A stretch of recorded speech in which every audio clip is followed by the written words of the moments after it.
Hello hi and నమస్తే.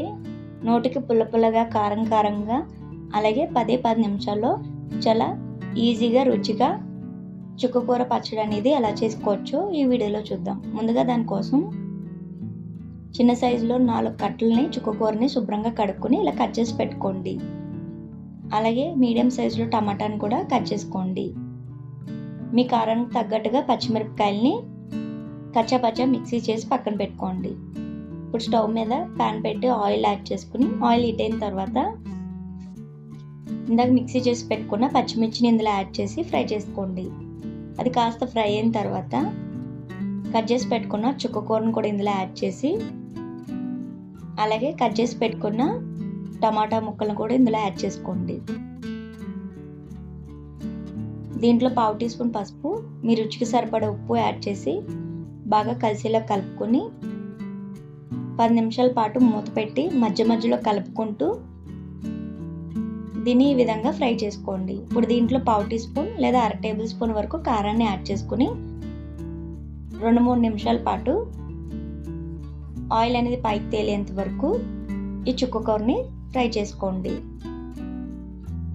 2-3 నిమిషాల తర్వాత ఆయిల్ అనేది ఇలా పైకి తేలిందండి. చుక్కకూర అనేది చాలా మెత్తగా అయింది.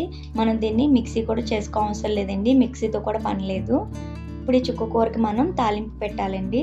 స్టవ్ ఆఫ్ చేసి దీన్ని పక్కన పెట్టుకుని తాలింపు కోసం స్టవ్ మీద ప్యాన్ పెట్టి ఆయిల్ యాడ్ చేసుకుని ఆయిల్ హీట్ అయిన తర్వాత 1/2 టీ స్పూన్ ఆవాలు, 1/2 టీ స్పూన్ జీలకర్ర, అలాగే 4-5 వెల్లుల్లిపాయ రెబ్బల్ని కచ్చాపచ్చా దంచుకుని యాడ్ చేసుకోండి.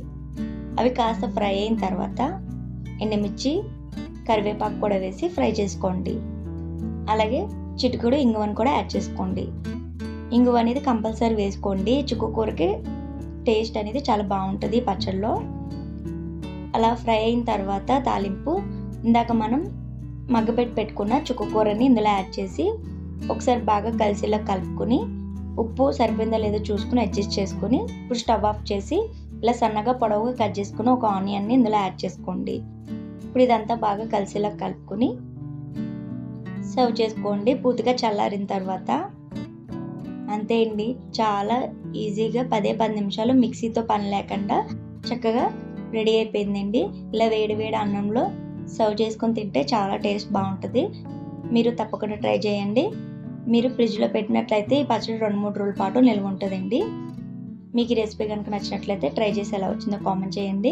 అలాగే నా ఛానల్ లైక్ చేయండి, షేర్ చేయండి, సబ్స్క్రైబ్ చేసుకోండి. Thank you for watching.